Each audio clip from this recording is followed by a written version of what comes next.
আসসালামু আলাইকুম রহমতুল্লাহ। আজকে আমরা শুরু করব কিভাবে পিডিএফ ফাইলের ডক্স করা যায় এবং পিডিএফ ফাইলের ভিতরে কীভাবে লেখা যায় এটা আমরা দেখব। আচ্ছা, কীভাবে আপনি পিডিএফ ফাইলে লিখবেন। প্রথমে আমাদের পিডিএফ ফাইলটা ওপেন করলাম। এটা হলো আমাদের পিডিএফ ফাইল। ওপেন করলে এখান থেকে ওপেন অ্যাডোবি রিডার সফটওয়্যার দিয়ে আমরা ওপেন করলাম। এটার ভিতরে আমরা লিখব। আচ্ছা, এইটারে ডক্স করবো। ডক্স করার জন্য আমরা ইন্টারনেট ব্রাউজারে যাব। আমি এখানে লিখবো file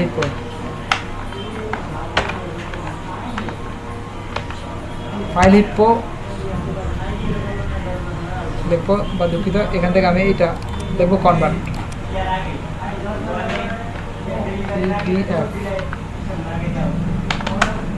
two docs convert docs convert.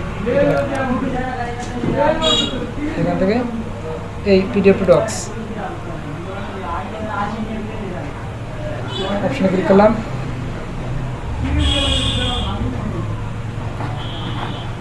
এই অপশনটা আসার পরে আমরা দেখব এখান থেকে আপলোড ফাইল। এখানে আমাদের পিডিএফ ফাইলটা কোন জায়গায় আছে, আমাদের ডেস্কটপে আছে। এখান থেকে ডেস্কটপ এটা চুজ করে ওপেন করলাম। ওপেন করবে এটা আপডেট হইতেছে। আচ্ছা, এবার এখান থেকে এটা আসবে ডাউনলোড। এই ডাউনলোডে ক্লিক করলাম।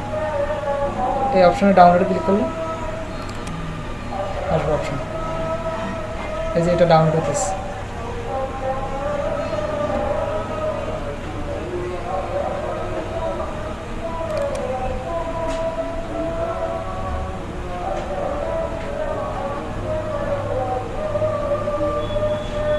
এই আমাদের এই পিডিএফ ফাইলটা ডক্স ছিল,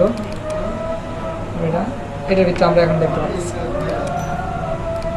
এটা আমি আমার নাম লিখলাম IVRASM। এই হলো ডক্স ফাইল। আমাদের পিডিএফ ফাইল ছিল এটা। যে পিডিএফ ফাইলের ভিতরে কীভাবে লিখবেন, এটা ছিল আমাদের পিডিএফ ফাইল। এখানে রাইট বাটন ক্লিক, এখান থেকে ওপেন অ্যাডোবি রিডার। এই হলো পিডিএফ ফাইল। এটার ভিতরে আমরা ওপেন ডক্স করে এটা লিখতে পারতেছি।